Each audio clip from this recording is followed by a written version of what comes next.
Hi everybody. I did that little finagly thing with my titles because I know that there's a commercial that happens up at the top of the webcast. So I was trying to spend a little bit of time not having you look at a commercial with empty space. So, hi, my name is Marci Geller, and this is Web Chat Square Peg Chat number 3. It's October 5th, 2015. And happy October, everybody, and thank you for joining in. I see we've already got a bunch of people watching. I don't know if you see me yet because of the commercial, so I'm going to put my chat bar up, and if you're here, I think I don't know if it's this way or this way, but to the right of me on your screen, there is a chat function. You don't have to log in to chat. You just have to chat. You can just write in the chat bar and say hi if you want to announce yourself. If you're staying anonymous and you want me to know who you are, then let us know. Otherwise, you can sign into Ustream, but that takes time. So just giving you the little lowdown of how this works. So hello, Anonymous. Hi. So, I hope everybody is doing well. I'm actually in a really, really, really great mood. I did a bunch of shows this weekend in Pennsylvania, and even though the weather was ridiculously crappy, we still had lovely audiences who really were warm and welcoming and took the chill of the night air away. So, hi everybody. All commercials are gone. Yahoo! So, if you're just tuning in, my name is Marci Geller, and this is the Square Peg Chat. And tonight's topic, we're going to talk about maintaining your motivation for the things that you are passionate about. So, the first thing that I wanted to do to sort of set us up for this discussion is give you parameters of how I'm defining passion, okay? So, to me, the way I define passion is if we were living in the future in Star Trek times and there was no money system that drove all of us, would you still be doing this thing? And if the answer is yes, then I define it as a passion. So, I think when I think about passion, I think about, obviously, my music. That's the first thing I think of. I think about cooking and food. I think about the people that I love, but that's kind of not where I'm wanting to go today. I want to go with passions that are things that we want to be the thing that supports us financially, pretending that there's no financial element to it, something that we really believe in and that drives us. So that's kind of the direction I wanted to go into tonight, and I will preface this by saying that I am not sitting here as this guru telling you that I have all of the answers. What I'm going to tell you is that I have come to some of my own answers. I'm really looking forward to hearing some of your ideas about what keeps you motivated and what keeps you locked into your passion. Because particularly when it comes to a passion that's art-based, for me, the music, the cooking, you navigate a lot of no's, if you know what I mean, a lot of rejection. And rejection can be exhausting because I think there's this little mental process that happens where you're excited, you think it's going to happen, and then you get the no, and maybe you fall down a little bit, and then there's the getting yourself together and reminding yourself who you are and, trying to move forward from that point. So, for me, I've devised little tools, I guess you would call them, that I've come up with to help keep me motivated, because as much as I have tried to give up this music habit of mine, I find it really difficult. I don't think I'm ready to let it go. And we talked about that kind of stuff last week about, letting go and when it feels, if you ever think about, this is it, you're done. So, I'm throwing that out to you guys that, think about what it is that you're passionate about, and maybe you want to share some of the challenges. Like maybe you want to talk about or ask a question or make a comment about challenges that you have found in keeping yourself self-motivated. And I think I just really clarified more of the core here, because I think it's different when you're in an environment where you're working for somebody else under their auspices and they have a certain idea of what they expect from you and you have an idea of what is expected. I am thinking in terms of the passions that you have outside of that, where you have to stay self-motivated. So I've got something coming in. Passion comes from within your heart and soul with constant changes and belief that this is what you want. Question mark. Now, I'm wondering if you put the question mark there because you're asking if I feel that way, or are you questioning it? Let me think about this. Yeah, I think passion comes from the heart, and, you know, in reality, the heart is an organ, but we associate that idea of the heart with, I consider it almost like an emotional hunger. Does that make sense? Like it's a passion that you feel with your heart is like something that you desire. Okay, so I see that you said both, so that means you're asking me the question if I agree with that. Yeah, I think that passion does come from within your heart and soul. And then constant changes and belief that this is what you want. You know, I think that the passion is that yearning. I think that the questioning is outside of the passion. Now, I'm going to let that marinate in your brains a little bit. So, the passion, I think, comes from here, and it's something that you don't just believe and want, it's something that you kind of know inside of you, if that rings true for you. I know that it does for me. So I think that the challenge is as much as it can definitely be an internal challenge that we have with ourselves, I think that a lot of times challenge comes from the external and our reaction to the external. And the reason I say that is because I am really, really, really working on imprinting in my brain and my soul that everything is about perspective.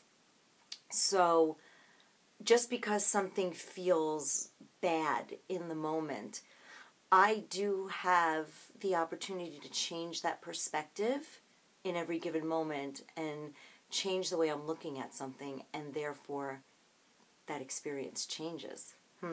That's pretty meaty. So any comments, any feelings about some of the stuff I've just sort of spewed out at you guys? Because I am going to just keep talking from my heart, because right now this Monday gathering with all of you has sort of become a passion. You know, I'm excited about it. Okay, so maybe there is real passion, this Anonymous 4219 is saying. Could be we are all programmed just to do certain things until that program runs out. Just saying. Well, you know, you're getting really esoteric out there, because it's possible that everything is just an illusion. And, you know, I always think of the Matrix, like, you know, it's quite possible we're just, you know, brains plugged into this I don't know, this cybernet, and everything we see and experience is just an illusion. You know, I can go there and think that that's possible, but I don't know if I really believe that. I guess because I'm so very grounded inside of my earthly body here, that I feel things not just emotionally and mentally, I feel them physically. You know, we all feel things physically, cold, warm, you know, ouch, that hurts. And so my body has led me to believe that this is real. So I'm curious what you think about that, because you're thinking maybe we're just programmed to stay on this certain path, and I don't know. It's possible. I'll never say that, you're wrong and I'm right. I'll never ever say that, because I don't know all the answers. But I do know that I don't personally believe I feel programmed. I sort of feel like, yeah, maybe my brain chemistry is such that Marci responds to external stimuli in this way, whereas, this person over here would respond to the same stimuli differently. But I don't think for myself that that's what's going on. So I'm going to steer us back into the initial topic, which was staying motivated about your passion. So we've had a nice little discussion here about what we feel passion is for us. I want to talk about staying motivated because, and again, I'm throwing this out not because I'm the know-all, I have all the answers, because I learned from you and we all learn from each other, and I'm still exploring. I'm still trying to figure out the answers to some of those questions. So, what keeps me motivated towards my passion, especially like if you've had like a slew of rejection or a slew of gigs where the attendance wasn't what you had hoped for?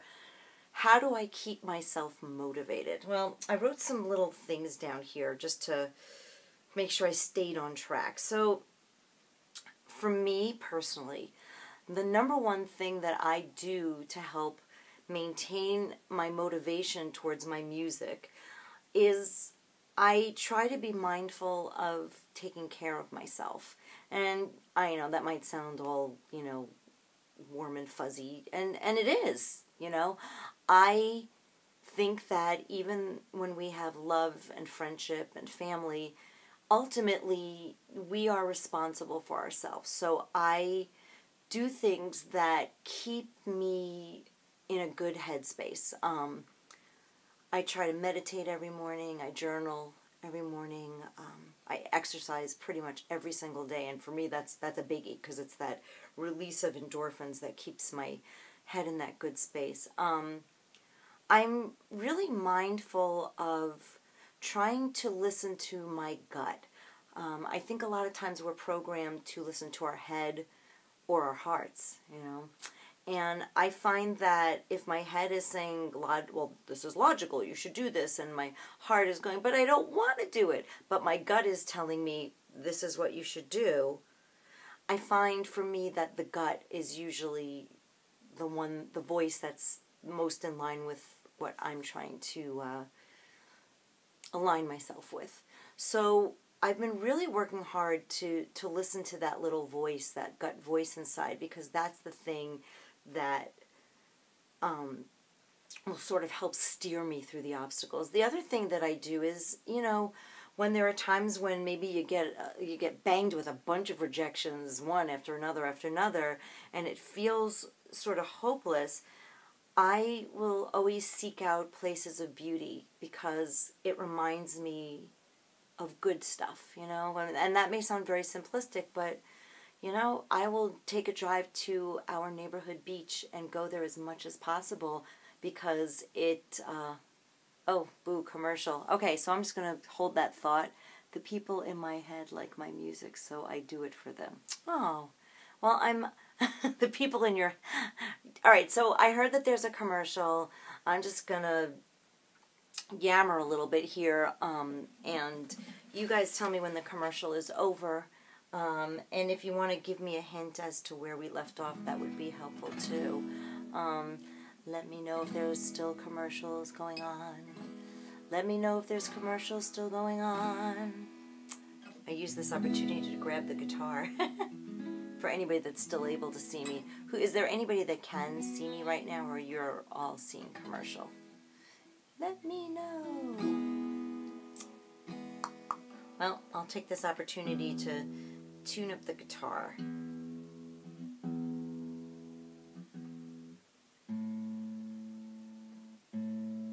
Are you guys still seeing commercial? I see I'm getting a message. Commercial's done. Okay, so we're back. Okay, so over Does past achievements drive our... Okay, so I'm going to try and tackle a bunch of these. The people in my head like my music, so I do it for them.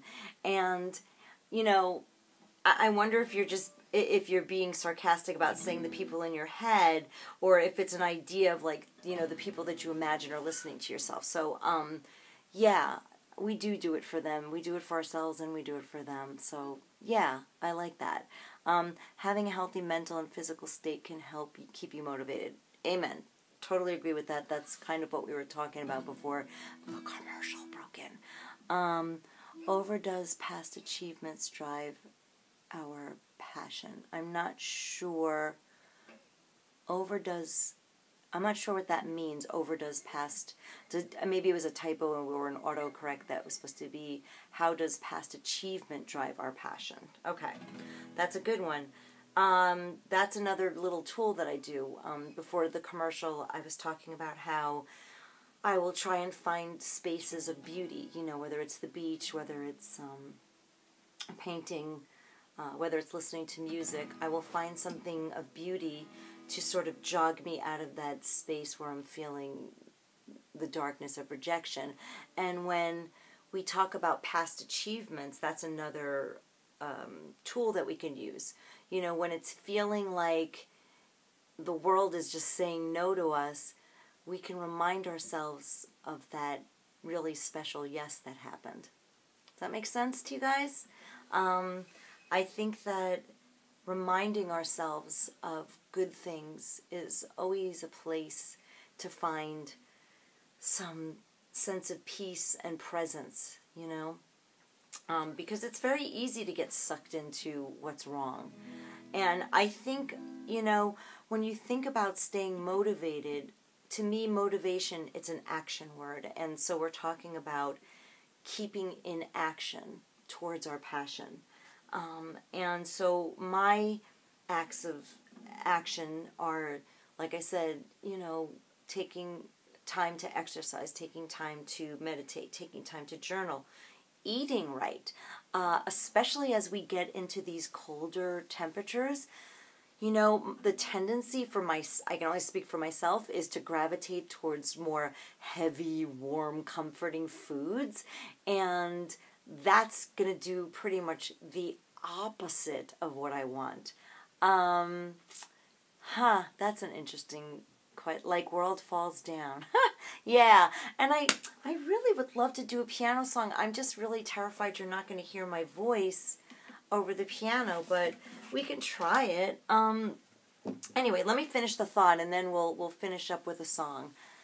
The thought was that the eating thing that happens when the weather gets colder, how we gravitate towards those heavy, warm, comforting foods, and it probably is going to create the opposite effect of what we're looking for. You know, we're craving warm, heavy because we're feeling cold and we want that comfort, but what that does is sort of weigh us down. You know, you kind of want to take a nap, you want to watch television the rest of the night instead of doing things that are going to help you see your passion develop and blossom and bloom. Okay, so that's one of my thoughts. I'm going to read, it's great to have people who love you to keep you motivated, but I think you also have to love yourself. Totally agree. I could not agree with that more, because I think I said that up at the beginning of the web chat, that hopefully all of us have friends and family that love us, but if we're not loving ourselves and respecting our bodies and our mind and our spirit, then all the love in the world is not going to fill that need inside of us. So, you know, I'm constantly on that quest to really hone in on the self-respect, and I'm going to share something with you guys. I don't know if I talked about this last week. I may have, and if it's a repeat, I apologize, but it's had a pretty profound effect on my perspective. And like I said at the beginning, I think perspective is so much a part of how we are feeling in the moment. So, have been following Dr. Wayne Dyer for decades now, and you know, if you know of him, he passed away a while ago, and not a while ago, a few weeks ago actually, but he still lingers on, and I've been doing meditations with him in the morning, and I stumbled across this thing that he calls the last 5 minutes before you go to sleep, and basically the premise is that most of us tend to think about all the negatives. Like, we take inventory of the negatives before we go to bed at night. It's like, oh, this person didn't call me back, and I never got that email I was expecting, or that contract, and we marinate on that in our subconscious for 8 hours, or however many hours that we're sleeping for.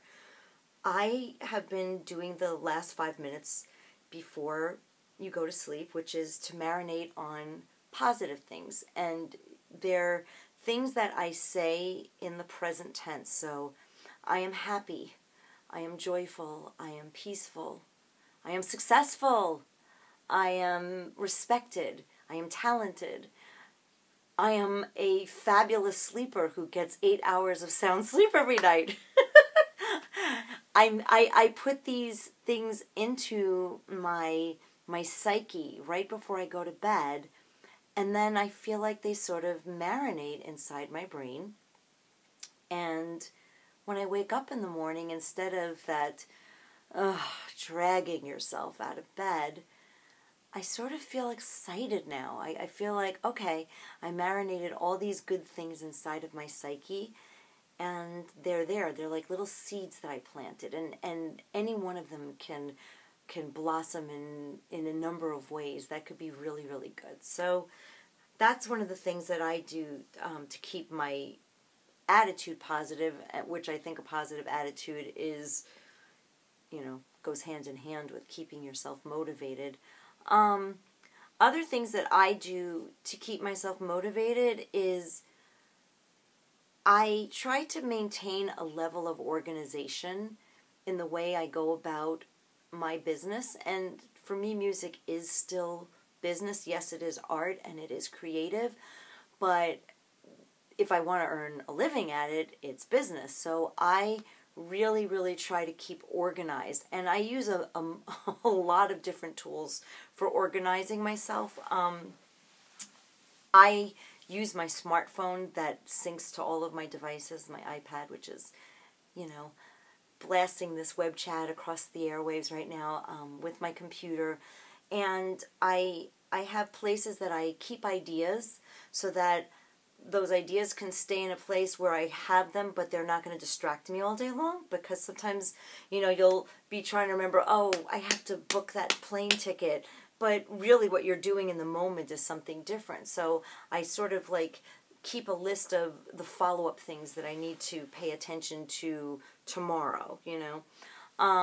I do a lot of list making. I have different lists. I have lists for this new CD, Square Peg, that we just released, and things that need to be done, and I try to keep on a schedule. I actually try to schedule things from the list onto my calendar, and that way they get done. So, about the 5 minutes. Oh, great tip about the 5 minutes before sleep. Thank you. I'm really glad. I hope you'll try it tonight, and maybe next week if you tune in, you can tell me if it helped you at all. Back to the list. So yes, I like scheduling things from the list so they have a place and time where I expect myself to get it done. Okay, so that's another thing that I do. I have another big, gigantic question here. All right. Sometimes I'm going to read it out loud just in case somebody's just listening. I get rejections all the time. Some rather rude. For years, that never stopped me from being creative. In fact, I think those rejections make me stronger. Who gives them the right to make me feel negative? I just blow it off and move on. Time is passing by. I want to do what I want to do. And if music actually makes on a few listeners happy, then it was worth it. Agreed. So, we have a few minutes left, and I think they're going to play another commercial soon, so I want to try and get into the song. So I'm going to turn this a little bit towards the piano. There's the piano. I'm going to try and dampen this and play really quietly so that you can hear the words for people who don't know this. So this was a request, which I'm very excited about it. You know, a musician always wants requests. So this, you guys requested World Falls Down. So it goes like this.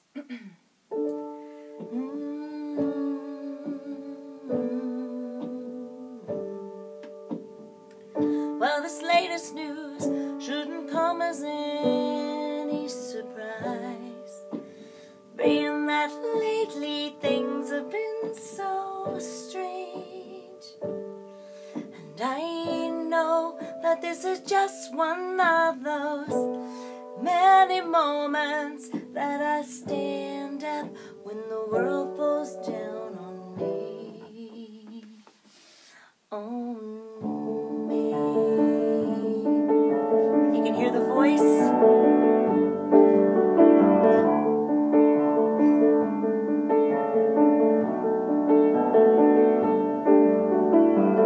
Well, hooray for me, I didn't do that thing that I always do. Swallow all this pain without excuse. And I don't understand the sudden show of strength amidst all this time, especially when there's nothing left to lose. And I know that there is good in all these fragile choices, so I stand up when the world falls down on me. I stand up when the world falls down on me. I feel, oh, there's nothing. I feel, oh, there's none. I try to steal some faith from this thing that I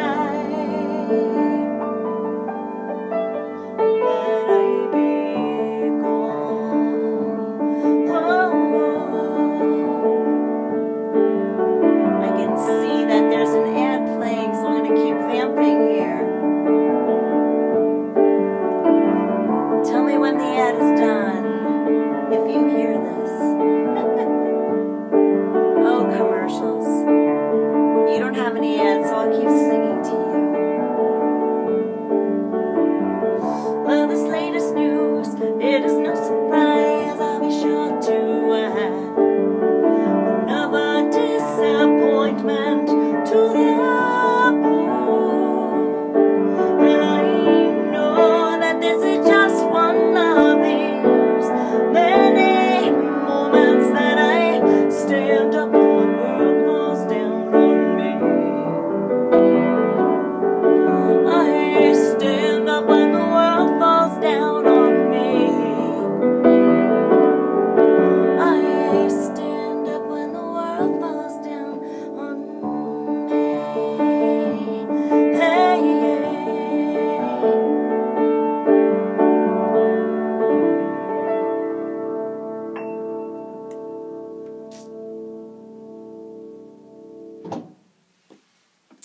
so we're getting close to the end. Aw, thank you. Yes, I do. I keep standing up. You know, it's funny. My dad once said to me, he said, you know what you are? You're a weeble. You wobble, but you don't fall down.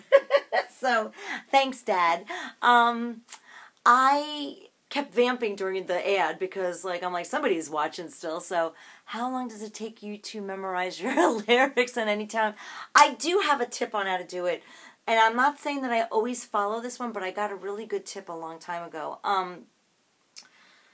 An old voice teacher of mine told me that if you learn the song backwards, because usually with lyrics you get that first verse and the chorus is down, and then it's like when you get to the second one you're a little shaky, and then you get to the third verse and you're lost. I was taught, like, learn the last verse first. Like, get that one under your skin. Then learn the middle verse. Then learn, you know, however many verses there are. Work backwards. And because you're always going to remember that beginning verse, I think, anyway. So that's one of the tips. And how long does it take me? You know, There are songs that I wrote years ago that I still forget lyrics to. And then there are songs that I wrote, you know, a few weeks ago, and they're in there instantly. I don't know why that is. I'm not going to make a judgment call and say, well, the good ones stay, because I don't think that that's what it's about. Sometimes I just think about, I think it's where it sits in your brain at the time that you're trying to memorize it. And if you're open to it, there's a great book called, what is it called? The Inner Game of Music. And in a nutshell, it's basically, the premise of it is that the reason we forget things, or like if you're in a show and you forget a lyric or something, it's because in that moment you were thinking about something else. So you're playing and you're really into it, and then you see a friend walk in and you're like, oh, I haven't seen them in a long time. Where am I? So it's another book about being present. So check it out, Inner Game of Music. We have reached the end of our webcast. This is number 3. I'm really, really appreciating all you guys tuning in. This has been a lot of fun. I want to mention quickly that if you are on the island of Long and want to see me in person, I will be at the Patchogue Theater this Sunday. I'm only doing one song. I want to be honest. I'm going to not give you the illusion that it's my show. It's not. It's called Worldwide Waters, a multimedia musical. And I'm one of many, many artists that are coming to sing songs about water, for water, to raise consciousness about our ecology here on the island of Long, as I call it. So please check my website. You're on my website if you're watching this, and come on down if you're on the island and say hi in person. Square Peg is still up for pre-order, so get yourself a copy, give me a selfie, and you'll go on the gallery with all the other beautiful faces. Thank you all for tuning in. This has been a lot of fun. I'm Marci Geller. Lots of love, lots of happiness. Stay good to yourselves. Bye.